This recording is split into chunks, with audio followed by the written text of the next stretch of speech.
Now, fast forward to today, and they now have a team helping them on their online business, a YouTube channel, they have 12 multiple income streams, they're financially independent, mortgage and debt free, and they've recently released their first book and become Sunday Times bestsellers.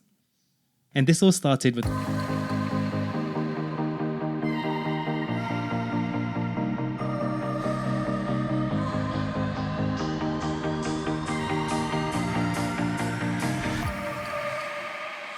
you don't have to wait until you reach financial independence to start enjoying your life. You can do that much earlier and start living a life that you love and that's true to you. Welcome to Freedom Before FIRE. Using FIRE and life design techniques, we help you create freedom on your way to FIRE instead of waiting until you're retired to do the things that light you up.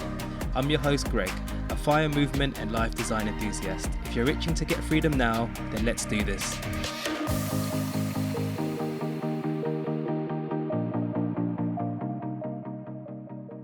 Hi there, and thank you for tuning back in today. So today, I wanted to talk about this one concept that can massively help with your life goals.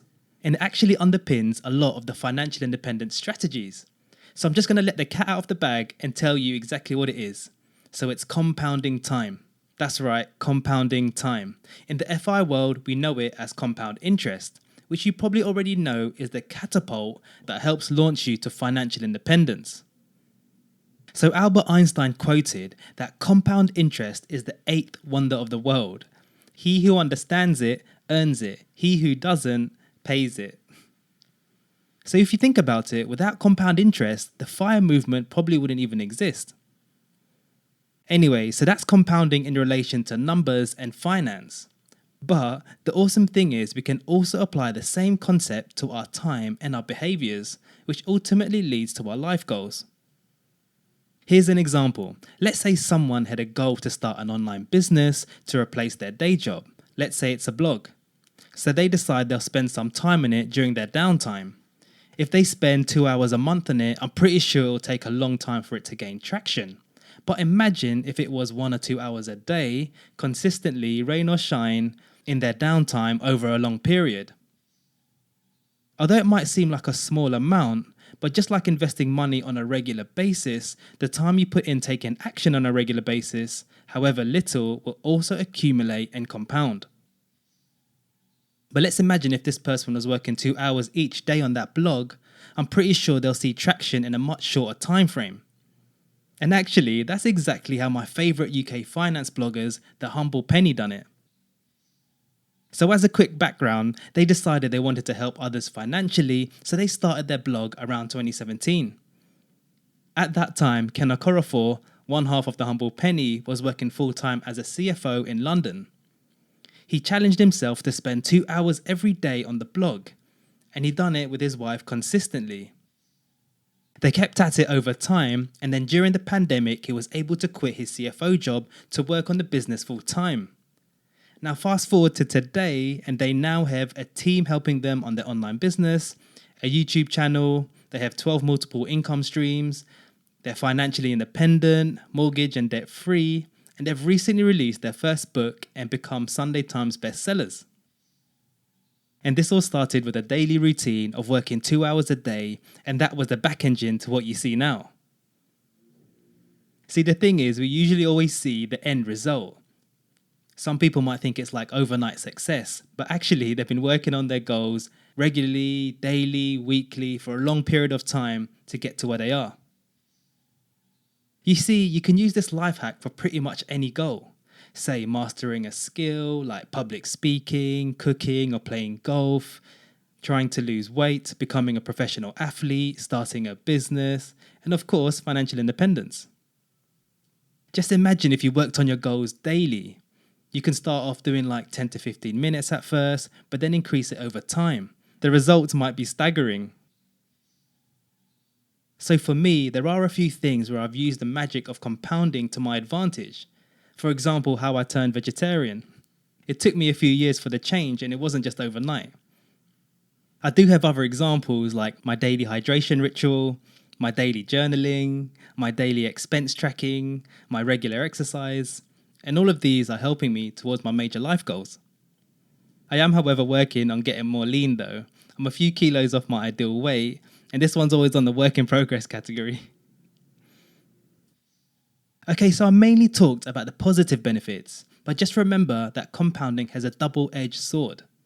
Compounding behaviors can also have a negative effect and work the other way as well. So for example, smoking or consistently being inactive over time can be damaging for our health. Again, you might not notice any major issues at first, but over time the effects on your body will compound. And that's why there's a lot of truth in the apple a day quote, and exactly why they don't call it a cheeseburger a day. Okay, let's just take a step back. So the big picture is that we can achieve success after regular small positive actions over time. In the book, The Compound Effect, one of my favorite books, the author, Darren Hardy, came up with the formula, and it goes, small smart choices plus consistency plus time equals radical difference. So I'll just repeat that. So it's small smart choices plus consistency plus time equals radical difference. He said that the most challenging aspect of the compound effect is that we have to keep working away for a while, consistently and efficiently, before we can begin to see the payoff. He went on to say that your only path to success is through a continuum of mundane, unsexy, unexciting, and sometimes difficult daily disciplines compounded over time. So if we know our goal, i.e. the end result, whether it's to save a lot of money, get a shredded physique, or also be a Sunday Times bestseller like The Humble Penny, we need to create a system where we can continuously make small behaviors over time. And that system is also known as habits. They say that habits are your actual success. If you can commit to your daily goals, no matter the circumstance, you will be there sooner or later to achieve your goals. So if we can create positive daily habits geared towards our goals, over time we will see results. And as Jack Canfield puts it, your habits will determine your future. Alright, so here's something you can do today to get started using the benefits of compounding time to achieve your biggest goals in life. There are just 4 quick steps. So the first one is goal identification. What exactly do you want to improve? E.g., is it to build a business, get a qualification, join a professional sports team? Whatever it is, identify where you want to make these habit investments, in air quotes. Number 2 is doing a habit audit. Assess where are your current habits around this goal right now. For example, how much time are you actually spending on it? Is it an hour a day, 2 hours a week, or none at all? Just be honest with yourself. The third step is habit creation. So what habit changes generally can you do to improve this? Can you work on this goal either before work or in the evening? Or if you need to create a habit of reducing something, can you do less of this thing on a regular basis? Just think of all the options you have to improve that habit. And then the fourth one is make a weekly plan. So you need to put these habits in your calendar to actually do them. Start really small to make it easier, then increase over time. So for example, it can be 4 hours on the weekend, then maybe half hour every other day, then maybe go to an hour a day. Just make sure it's realistic and you can actually carve out time for yourself. So after some time of you consistently doing these positive daily or weekly habits, you should just go on autopilot, and then over time you should see results. But of course there'll be ups and downs, you get thrown off track multiple times, but just like the stock market always increases over time, so will your goals if you keep coming back on track when you get derailed. You see, there's lots of books like Atomic Habits, The Power of Habit, Kaizen, to name a few, that can help more on the technical aspects, but if you just want a quick and easy way, there it is. Anyway, I hope this one concept has helped you, and I hope it's something you can implement in your day-to-day. If you think this episode would help a friend, please don't hesitate to share it with them. The show notes can be found at freedombeforefire.substack.com. If you have a question or want to connect, feel free to send me an email at freedombeforefire@proton.me. That's freedombeforefire@proton.me.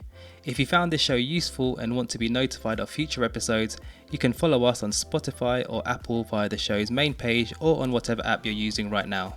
And lastly, if you've just learned one good thing that will help you in your journey and you want to help us out here, please do leave a 5-star rating on your podcast player app. If you're using Apple Podcasts, you can even leave a nice review by scrolling to the bottom of the podcast page. That would help us out loads. All right, so that's what I have for you today. Before I go, I want to leave you with one of my favorite quotes. And it's hard choices, easy life, easy choices, hard life. I let that one sink in and marinate.